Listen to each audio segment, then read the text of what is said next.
I had initially wanted to study marine biology because I grew up in the Caribbean, in Jamaica, and one of my favorite places to be is by the beach or by the water in general. And I figured, why not just study or like why not work where I love to be? And in high school, I had the opportunity to work for a marine lab one summer, and I realized it was not for me.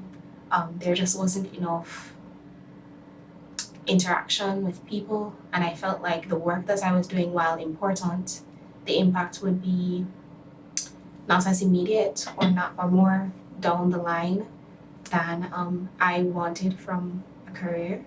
And so I talked with a couple of friends who I knew worked in different fields, and did some career counseling with my school, and that's how I found occupational therapy. And that same summer, actually, I got to work with an occupational therapist who had a private practice for children with um, developmental disabilities, and it was amazing. I only spent 2 weeks with her, but that was like the beginning of everything. And working with those children, I remember like a couple of them to this day, and I've never looked back.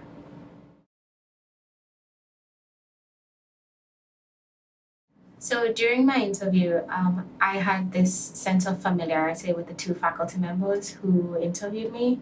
And honestly, that was the deciding factor because it felt like they weren't just interested in what I would do in the classroom or what I would accomplish, in terms of grades and, you know, what I would be learning from them, but that they'd also be interested in my growth as a person and a professional. And that sense, that feeling that, it was more than just what or who I am in the classroom has continued since I was accepted, and also in the year that I have been here so far.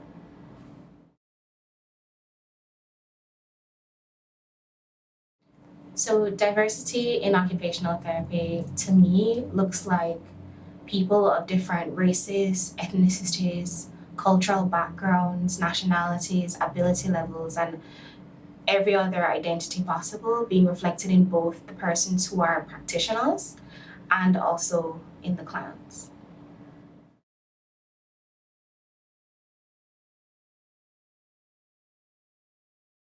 So historically, occupational therapy has been a predominantly white field in terms of the persons who are practitioners. I believe that the next steps toward equity, justice, and inclusion in this field would be to find ways as a profession to invite persons of color to join the field so that they can contribute their experiences as members of that community to how we serve our clients.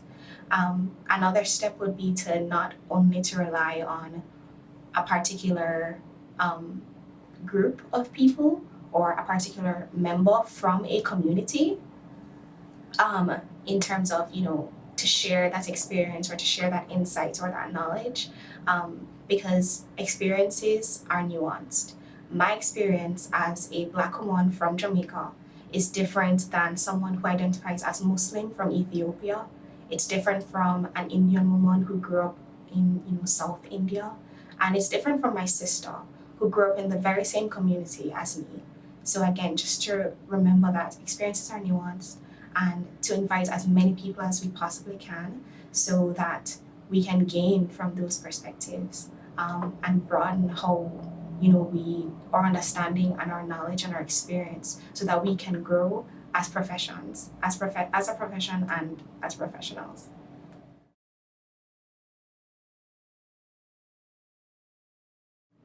Two strategies I use are to ensure, one, that I take breaks, and two, to do things that I enjoy or that will bring some meaning to my life. So I engage in occupations. And so for the first strategy, taking breaks, I try my very best to do that even when I feel like I don't have the time to, or it's just too busy to, because it's important to give yourself rest. Um, and then for the second strategy, something I just in terms of like doing things I enjoy. So at the beginning of my day and at the end of the day, I always end with a quiet moment or with just a way that allows my mind to decompress. Because I think that's a great way to reset, to prepare for the day before I go into it, and also to, you know, release the day after it's ended.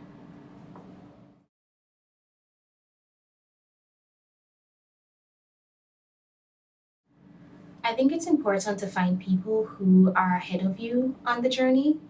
So, something that I have done is to find other persons of color who are part of the graduate program or in other graduate programs who I can share my experience with, describe things that I have seen or I'm going through myself, and to listen to them as they share their own experiences so that I can learn from it. So that's one way. Another way that has been helpful for me is to find the why. Like, why am I here and why do I want to do this? And then to remind myself of that why, because that is what's important at the end of the day. And that has been what has kept me going.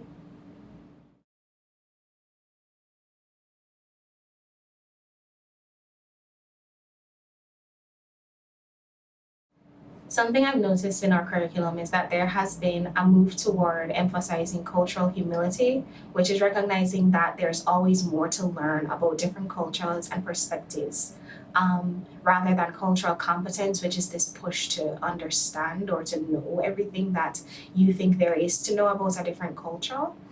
And I think that's helpful and it's been great and it's good work toward being anti-racist. Another thing that we have done is we've been exposed to different difficult conversations in our classroom. So, however, one way I think we might improve is to have more active involvement from professors. And how this might happen is to ensure that the professors are trained so that they can feel equipped to be more engaged and actively involved in those conversations so that students are getting perspectives or like knowledge from their peers, but also from professors who they respect and look up to.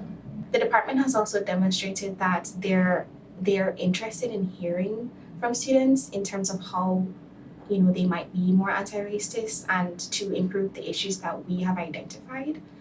I think another way that we might improve here at BU is to maybe perhaps to be a little bit more transparent about those efforts. What might look like in action to us might be the department heads working to cut red tape that we may not be aware of. So I think perhaps pulling back the curtain a little bit when we have raised those issues so that we can know the work that they are doing to improve would go a long way.